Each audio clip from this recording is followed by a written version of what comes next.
The small library at Westmere Hall smelled of leather bindings and cold ash, and the afternoon light came through the west window at an angle that caught the dust on the shelves and made it look, for a moment, like something deliberate. Clarissa Halgrave stood at the writing table with a letter in her right hand and a bound draft in her left, and she had not moved since she heard the door open behind her. The letter was folded once, its seal broken, and she held it as one holds something that has already done its damage. Not tightly, but with a precision that made clear it would not be surrendered. The bound draft was in her own handwriting. Lord Crispin Halgrave, Duke of Westmere, came in still wearing his riding coat, carrying the smell of the shooting party with him. Gunpowder and damp wool, and the particular satisfaction of a man who has spent 3 hours doing exactly what he wished. He saw his wife at his table and smiled. He had, Clarissa had always thought, a very pleasant smile. That was the difficulty. "You're at my table," he said, not unkindly. "I was waiting for you," Clarissa said. She set the bound draft on the table's surface, face up, so the handwriting showed. Last March's speech on the Gibraltar garrison. The third paragraph argues from a principle of Cicero's De Officiis. "Can you tell me which principle?" Crispin looked at the draft, then at her, and the smile held. "The Gibraltar speech." "My dear, I gave that speech 8 months ago. You cannot expect me to carry every principle I drew upon in—" "Name the principle," Clarissa said. The smile did not fall. It became something else, the expression of a man who is certain he knows the answer and is only searching for the precise word. He opened his mouth. He closed it.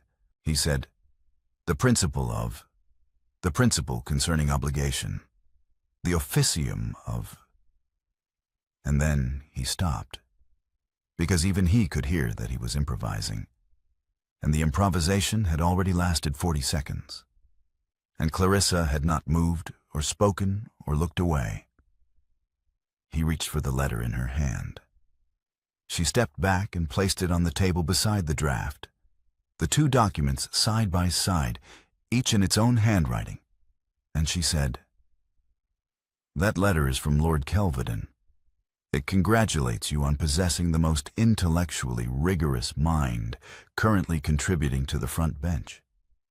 I found it this morning in the bottom drawer of this table, with 17 bound drafts, all in my hand, marked up in yours." The room held the silence for a moment. "Clarissa, you were up until 1 the night before the Gibraltar speech. I came down at 1 and found you asleep at the table with 3 sentences on the page. I took the draft. I rewrote the second half and placed it under your blotter. In the morning, you thanked me for the fair copy." "That is not—" Crispin began. And then he stopped again, because the difficulty was not that she was wrong. The difficulty was something considerably more particular than that. And it was beginning, for the first time in his 39 years, to make itself felt. "I am leaving," Clarissa said. "The gig is at the garden gate. The boxes are already loaded. Rennick has been assisting me since 2:30. The smile was gone entirely now. In its place was the expression of a man who has been told something in a language he does not quite speak. "You cannot be serious." "I have £23, Clarissa said. "I have Latin, Greek, and mathematics. I have a partner in Bath. I have, Crispin, a profession.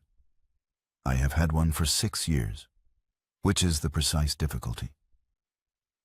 "Where would you go, my dear?" he said. And the laugh that came with the words was genuine, unexamined. The laugh of a man who has not yet understood that the question has already been answered. You have no money, no family who could keep you, and no profession. Clarissa looked at him for a moment, with an expression that was not anger and not grief, but something more measured than either. The expression of a woman who has been extending a particular mercy for 5 years and has now, quietly, stopped. She walked past him toward the door. He caught the hem of her coat, not aggressively, not with force, only with the instinct of a man who has never needed force because things had always, until this afternoon, remained where he expected them to be. She looked down at his hand. "Let go, Crispin, or I will walk through the front hall and your mother will see me carrying my own boxes." He released the coat. She passed through the green baize door and did not look back. On the table, the letter and the draft remained where she had placed them, side by side. And Crispin stood in the small library for a long moment before he sat down in the chair that was not his writing chair, and looked at the 2 documents without touching either of them. The morning had begun at 5 o'clock, in the same room, in the dark. Clarissa had come down looking for a receipt, the steward's quarterly account, which she had mislaid and needed before breakfast. She had gone to Crispin's writing table because she had sometimes seen him put household papers in the bottom drawer, and she had found the drawer locked, which was not unusual, and had found the key in the inkstand, which was also not unusual, and had opened it. The 17 drafts were stacked neatly, bound with cord, each one dated. She knew them at once, knew the handwriting, knew the cord, knew the dates, because she had written them at this same table on the evenings when Crispin had gone to bed early, and she had stayed up with the lamp and the books Rennick had brought her from the library shelves, the Cicero and the Livy and the collected parliamentary debates, working through the argument the way her father had taught her to work, from principle outward, not from conclusion backward. She lifted the top draft and read the first page. Then she set it down and lifted the one beneath it. Then she set that down too and sat with her hands in her lap and looked at the stack. At the back of the drawer, folded between 2 drafts, was the letter from Lord Kelvedon. "My dear Westmere, I write to congratulate you not merely on last evening's speech, but on the sustained quality of your contributions across this session. There is, I think, no mind currently more intellectually rigorous on the front bench. And I say this having sat beside Hartley and Fordham for 20 years. You have become, quietly, the best argument we have." She read the letter twice. Then she folded it and placed it back where she had found it, and replaced the drafts in their order, and closed the drawer, and sat in Crispin's chair in the dark for 5 minutes, while the house slept around her. She did not cry. She sat with her hands folded and thought about the night she had rewritten the second half of the Corn Laws speech 3 years ago, because Crispin had said over supper that it felt flat, and she had understood immediately what was flat about it and why, and had spent 2 hours at this table making it not flat, and had heard him deliver it in the Lords 2 weeks later, and read the Morning Chronicle's description of it, uncommonly lucid, with a satisfaction she had not examined at the time. She examined it now. After 5 minutes, she rose, closed the drawer, returned the key to the inkstand, and went upstairs to dress. She did not find the receipt. The afternoon after she left, Crispin sat in the small library until the candles needed replacing, and no one came to replace them. The gig wheels had sounded on the gravel path through the window, a clean, purposeful sound, not hurried. And then the lane, and then nothing. He had not moved. Mrs. Kepley, the housekeeper, brought a meal to the library at 7 without being asked. She set it on the corner of the table, well away from the 2 documents, and left without speaking. In the first week that followed, Crispin told the household that the Duchess was visiting a friend. He said it once to Mrs. Kepley and once to his mother, and neither of them asked which friend. Beth, the Duchess's lady's maid, gave notice on the Wednesday and accepted a position with Lady Ormerod's household in the north. She did not offer a reason, and Crispin did not ask for one. The two documents remained on the writing table for 4 days before Crispin moved them, not to read them, but to put them in the bottom drawer, which he locked and left locked. 5 weeks after the gig wheels on the gravel, a paragraph appeared in the Morning Chronicle's social column. Crispin read it at breakfast over his eggs, and his mother watched him read it from across the table. The paragraph described the Duke of W's as currently without the amanuensis who had, according to informed report, been the lucid half of his parliamentary pronouncements for some years. His Grace's next speech was awaited with an interest hitherto reserved for debuts. Crispin set the paper down. "What is an amanuensis?" he asked. His mother, the Dowager Duchess of Westmere, set down her toast. She was a woman who had been watching her son mistake the ease of his life for the quality of his mind for 15 years, and she had, until this morning, kept her own counsel on the subject. "Ring for Rennick," she said. Rennick arrived in the breakfast room within 3 minutes. He had, Crispin would reflect later, been in the passage, and stood in the doorway with the particular stillness of a man who has been waiting for a specific question for 6 years. "Rennick," Crispin said, "did you know about the speeches?" Rennick looked at him steadily. "Your Grace," he said, "I brought the books." Crispin dismissed him without another word and did not leave the library for the rest of the day. He sat at the writing table with the drawer locked beneath him, and the Morning Chronicle folded on the surface, and thought, for the first time in his adult life, about the precise distance between what he knew and what he had believed. At Christmas, at his mother's instruction, he rang for Rennick again. "Who brought my wife the Cicero?" he asked. Rennick stood in the same doorway he had stood in 6 weeks before. "Your Grace," he said, "I brought the books." He did not add anything to this. He stood and waited, and, when Crispin did not speak again, inclined his head and withdrew. And the answer, the same answer, offered from the same threshold, was, Crispin understood, as complete as Rennick intended it to be. Clarissa arrived in Bath on a Thursday afternoon with £23 in a tin box and a portmanteau of books that was heavier than the portmanteau of clothes.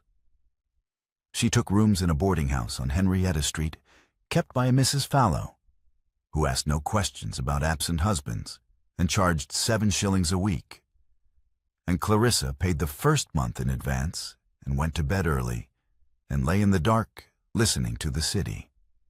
In the first week, she walked to a lending library on Milsom Street that was closing its stock. The owner retiring, the shelves half empty, the lease unpaid. She was standing in the Latin section when a woman in a gray dress came in and began negotiating with the owner in a voice that was entirely practical about the price of the remaining mathematics texts. "They are worth twice what he is asking," the woman said to Clarissa by way of greeting, when the owner had gone to look for a receipt. "3 times, Clarissa said, "if you intend to use them." The woman was Mrs. Lydia Marrow, widowed, 44, who had been tutoring the daughters of Bath's professional families in mathematics for 6 years from a set of rooms on Gay Street that were becoming too small. They walked to Trim Street together that afternoon and looked at the empty shop front at number 14. And within 2 weeks, they had negotiated the lease between them and divided the subjects according to competence and hung a sign above the door. Halgrave and Marrow, Day School for Girls, Latin, Greek, Mathematics, French. They opened in November with 7 pupils. In early December, Reverend Dr. Osric Vise, rector of St. Ambrose, delivered a Sunday sermon on the proper instruction of daughters. He named no school and no street by name, but he named the street by description. A shop front on a particular thoroughfare where, he understood, young girls were being subjected to a curriculum designed for the sons of gentlemen, with consequences for their character and their marriageability that he would not elaborate upon from the pulpit, but that any sensible parent could imagine. On the following Monday, 2 pupils did not come. Clarissa opened the register, marked their names, and looked at the 5 girls seated before her. The youngest was 9. The oldest was 13.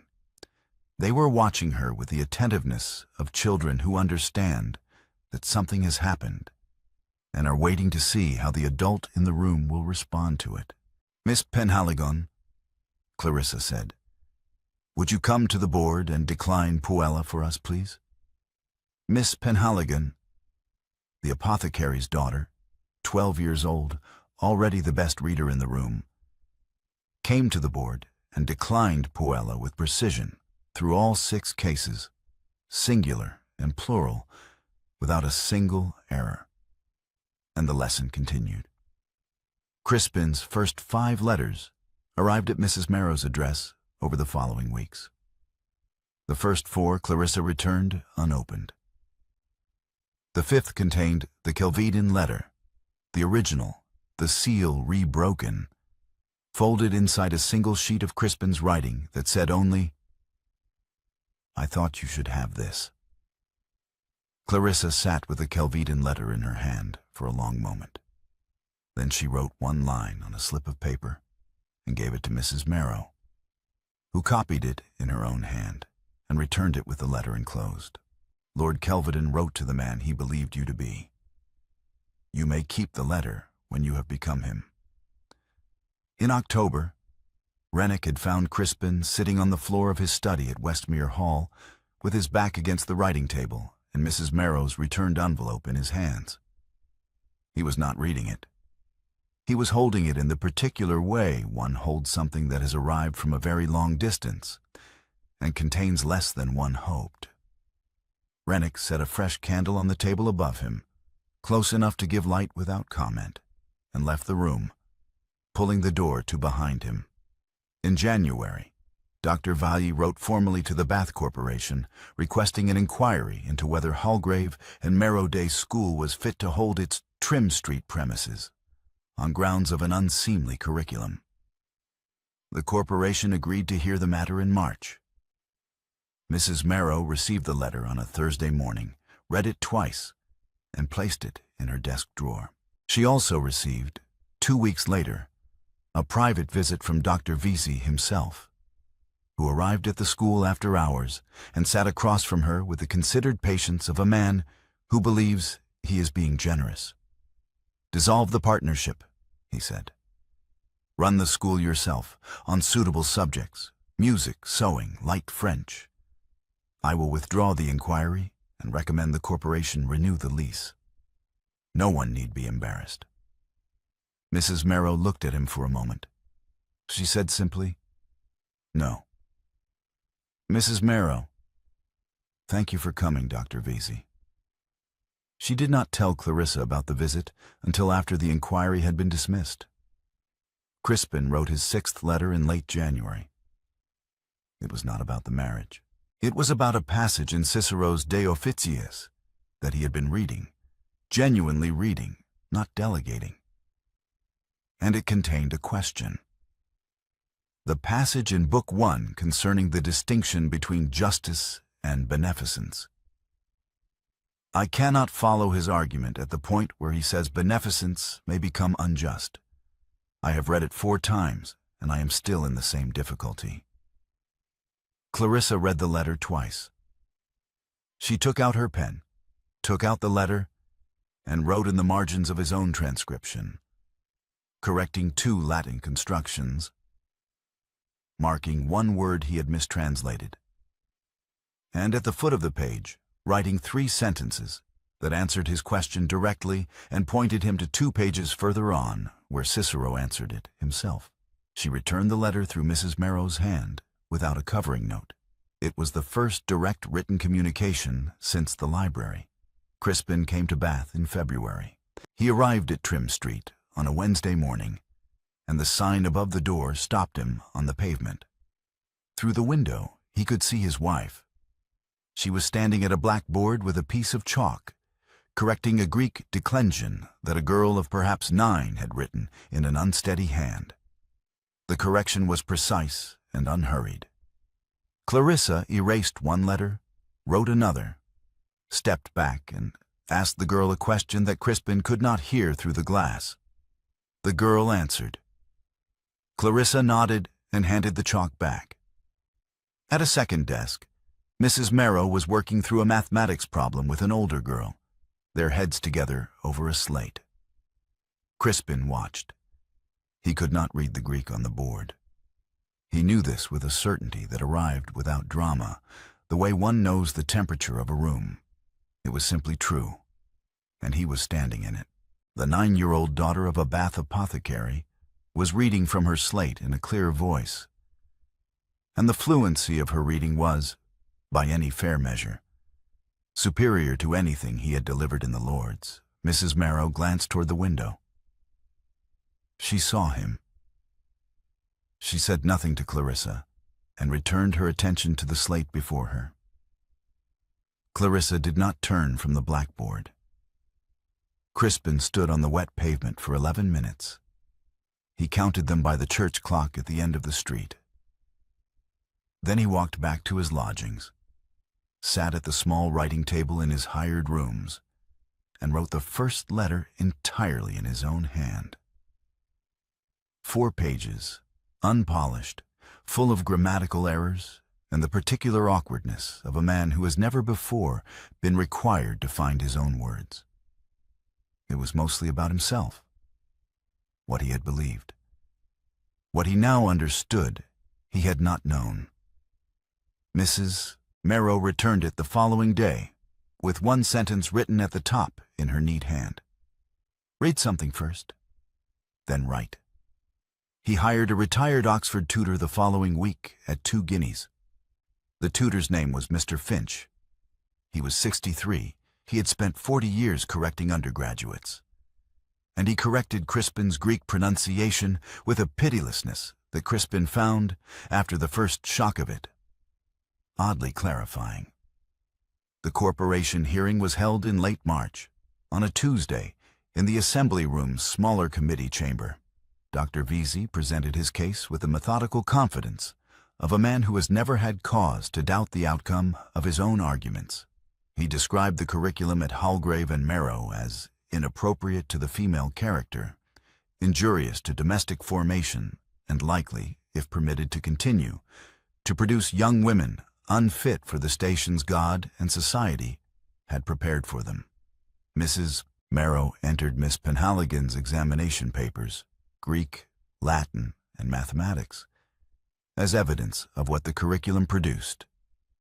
Mr. Finch, Crispin's tutor, had seen the papers through the copies Crispin had sent him in his weekly letters, where he had transcribed Clarissa's corrections and asked Finch's opinion of them.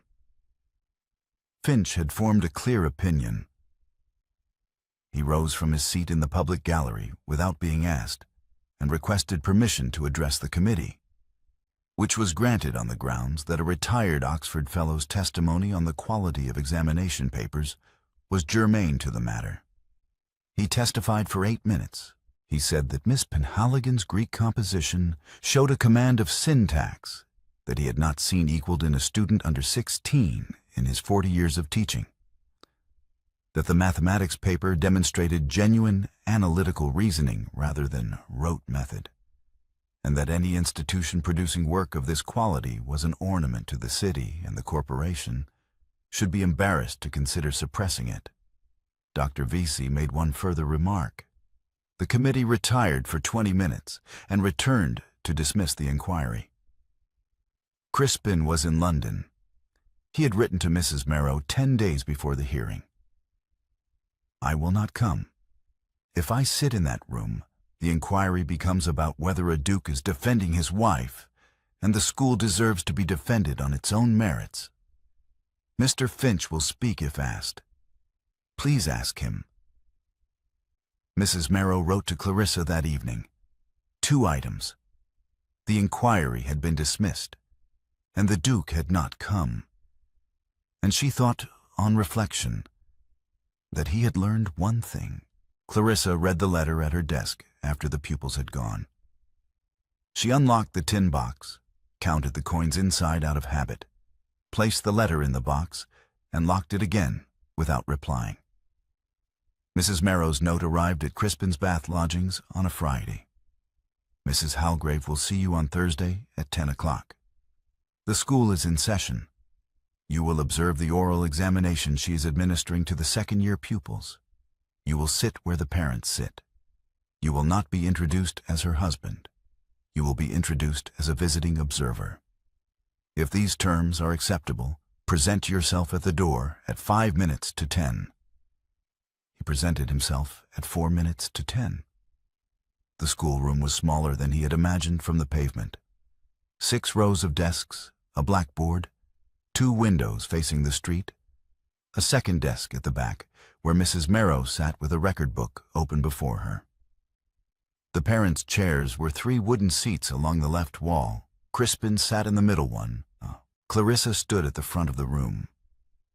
She was wearing a dark blue dress he had not seen before, her hair put up without ornament, and she held a piece of chalk in her right hand, the way she had always held a pen. Lightly, with the particular ease of someone for whom writing is not an effort, but a natural extension of thought. She did not look at him when he came in. 4 girls stood at their desks. They were aged, he would learn afterward, between 11 and 14. They looked at him with the frank curiosity of children who have been told there will be a visitor and have decided to form their own opinion. We will begin with Book 1, Clarissa said, addressing the class. Miss Trowbridge, would you construe the first passage, please? Miss Trowbridge, 11, the youngest, with ink on her left cuff, construed the first passage from Cicero's De Officiis with a fluency that made Crispin sit forward slightly in his chair. She named the principle with the confidence of someone who has encountered it before and knows where it lives. She stated the argument in plain English in 3 clear sentences. The second girl construed her passage with 1 correction from Clarissa.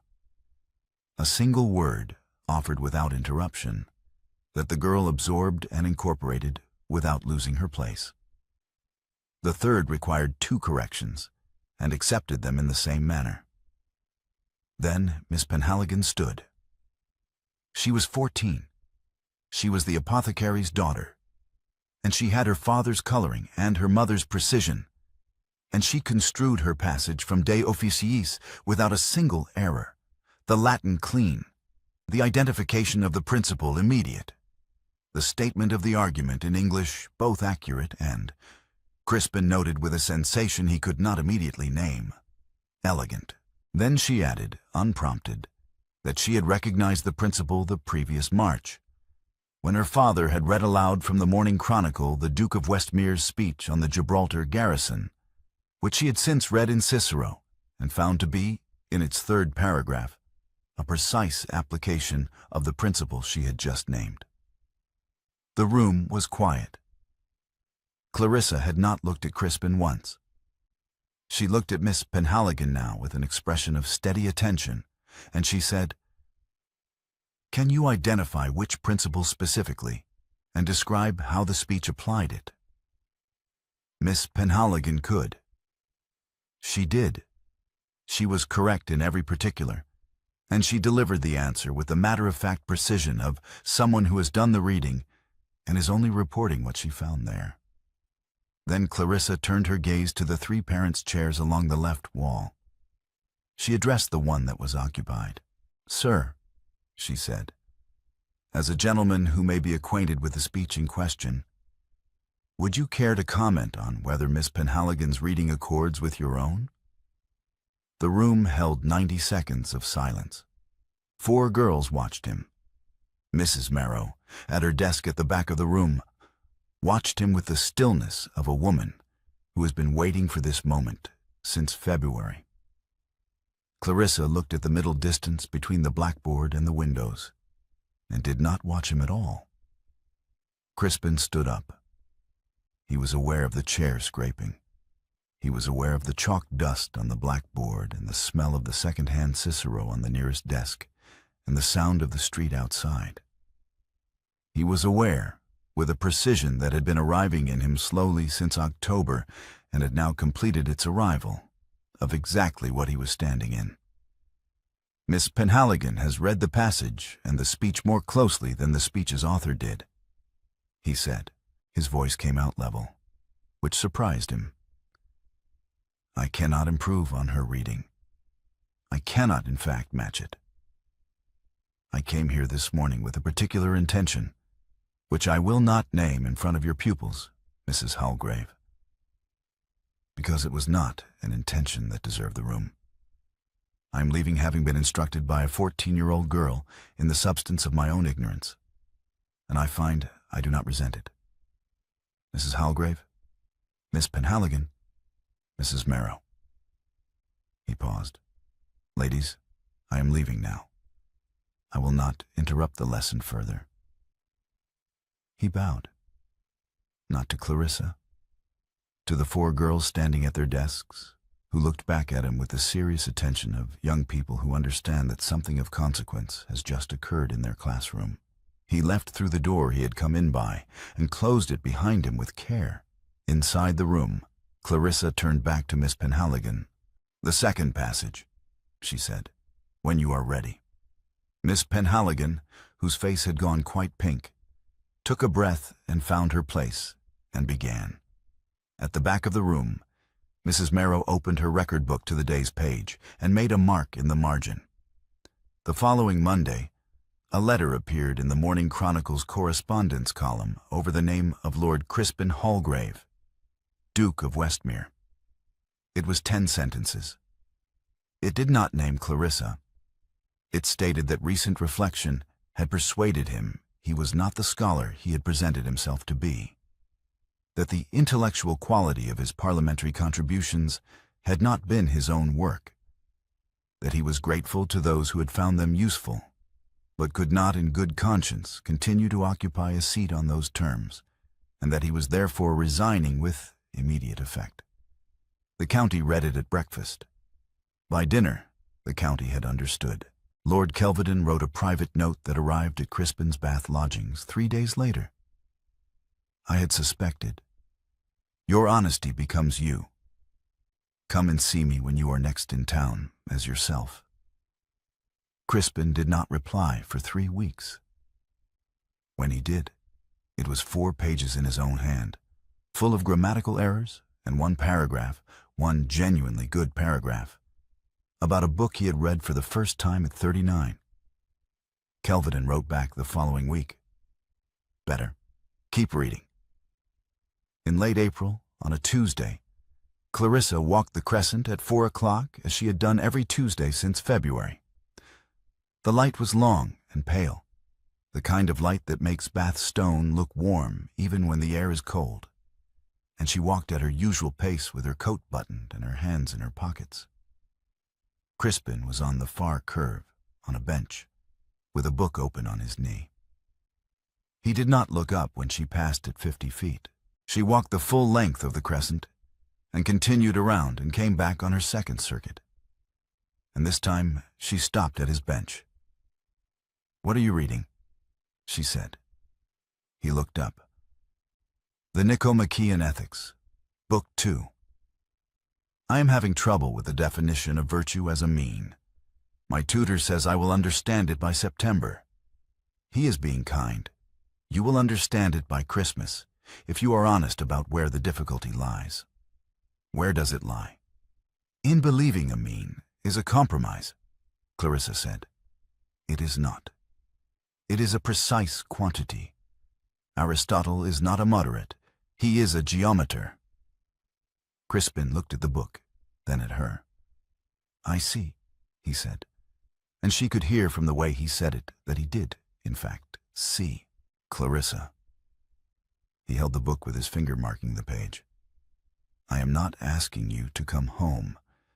I am asking whether, when I am reading something I cannot follow, I may write to you, in my own hand, and ask. You may write to Mrs. Merrow. May I write to you? She looked at him for a moment. The sun was behind him, and she could read the book's title on the spine, and she thought about the morning in the dark at his writing table, and the 5 minutes she had sat in his chair before the household woke. And she thought about Miss Penhaligon declining Puella at the board, and the 4 girls watching Crispin stand up in the parents' chair. 1 letter a week, she said. Not about the marriage, about what you are reading. I will answer if the letter is in your own hand, and the question is genuine. If I suspect you of copying the question from Mr. Finch, I will not answer for a month. He said quietly, accepted. Good evening, Crispin. Good evening, Clarissa. She walked on. She did not turn back. Behind her, she heard the sound of a page turning. He had opened the book again before she had reached the end of the bench, and she registered the sound without breaking her stride. And the registering of it was a small, precise thing that she placed carefully in the part of herself that was still taking account. In June, a Thursday evening, the schoolroom after hours. The pupils were gone, the chalk dust still on the board, the smell of the afternoon's work still in the air. Clarissa was at her desk, with Miss Penhaligon's Greek exercise before her, when she heard the door. Crispin came in at 6 o'clock, with a book under his arm. He had written in his most recent letter about a passage in Aristotle's Ethics, Book 4, a passage concerning the man who claims less than he possesses, and what Aristotle means when he calls this a virtue. He had asked whether Clarissa thought the passage was about honesty or about something else, and Clarissa had read the question twice and understood that he had found the passage himself without being directed to it, and that the question was genuine. She had written back that she would be glad to return the book she had borrowed from him in February, and that he might collect it on Thursday evening at 6. He set his own book on the corner of her desk and stood. She rose from her chair. He crossed to her side of the desk, slowly, with no pretense about his direction, and stopped. She was standing with the desk between them, and he was standing beside it, and he put his hand flat on the surface between them, palm upward, and waited. She looked at his hand. She looked at his face. She placed her hand in his, palm down. He turned his fingers and closed them around hers, and he leaned across the corner of the desk, and she met him halfway. A brief, deliberate meeting, neither tentative nor hurried, the kind of kiss that belongs to 2 people who have both decided. When they parted, his hand was still closed around hers on the desk between them. Thank you for inviting me, Clarissa, he said. Thank you for earning the invitation, Crispin, she said. He picked up his book.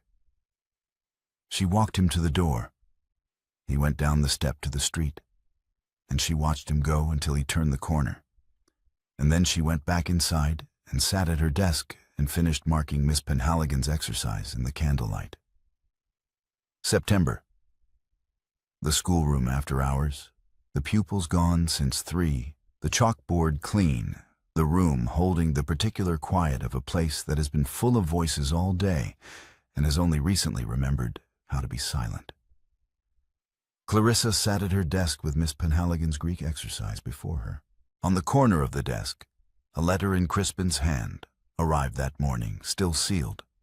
She finished the exercise, marking 3 constructions, correcting 1, writing a note at the bottom about a passage in Thucydides that Miss Penhaligon would find rewarding, and set it aside. She washed her hands at the basin in the corner, dried them, sat. She opened the letter, 4 pages in Crispin's hand, the handwriting still not elegant but no longer struggling, on the Ethics, Book 5, concerning justice as a kind of proportion. 3 pages she read through steadily, following his argument, noting where Finch had clearly been at work and where Crispin had gone further than his tutor. The 4th page she read more slowly. There was a paragraph, a single paragraph near the end, where he had understood something about Aristotle's definition of corrective justice that she had not seen a student arrive at without being told. She read it twice. She took her pen. She drew the inkwell toward her. At the top of the page she wrote, "Crispin," and then she began. She wrote for an hour. She answered the question about Book 5. She raised a question about Book 8 that she thought he was ready to consider. She corrected one Latin phrase. She wrote, in the second-to-last paragraph, that the passage he had found in Book 4, the one about the man who claims less than he possesses, was about neither honesty nor modesty alone, but about the relationship between a man's knowledge of himself and his willingness to let that knowledge be accurate, and that Aristotle considered this the rarer virtue because it required no audience. She signed it. See, not your affectionate wife, not your Clarissa, just the one letter which was hers and had always been hers. She sealed it, set it in the post tray, put on her coat and took the stairs to the rooms above, where she washed her face and stood at the window looking down at the street. Crispin was on the opposite pavement under the gas lamp with a book. He had been there Tuesday and Thursday evenings since June, reading, never knocking, always leaving at 10. She had not told him to come. She had not told him to stop. She looked at him for a moment. He had not looked up. He was reading, genuinely reading, the book, tilted toward the lamp.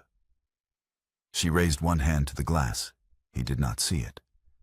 She tapped the glass once, lightly, with one finger, and then pointed down toward the door. He looked up. He found her face in the window. He closed the book. She went downstairs. She opened the door herself. Mrs. Merrow had gone home at 5, and Crispin came across the street and stopped on the step. "The door has not been locked," Clarissa said. "It has been unlocked for 6 weeks. You have not tried it." "I know," he said quietly. "Come up." She led him up the narrow stair. At the top she turned and faced him in the dark of the landing. And he waited, because he had learned, in the past 8 months, how to wait. "Tonight only," she said, "unless I say otherwise. In the morning you will leave before Mrs. Merrow arrives. You will not presume." "I will not," he said. She stepped aside. He entered. The door closed. Downstairs, on Clarissa's desk, the tin box sat open in the draught from the window she had not closed. Her letter to Crispin was still in the post tray, sealed, waiting for morning. The candle she had left burning had burned down to a stub, and the flame moved steadily in the air, coming through the unlatched window, throwing its small light across the tin box and the letter and the 2 empty chairs and the blackboard where, in the morning, 7 words of Greek waited in Miss Penhaligon's careful hand for the correction that would come.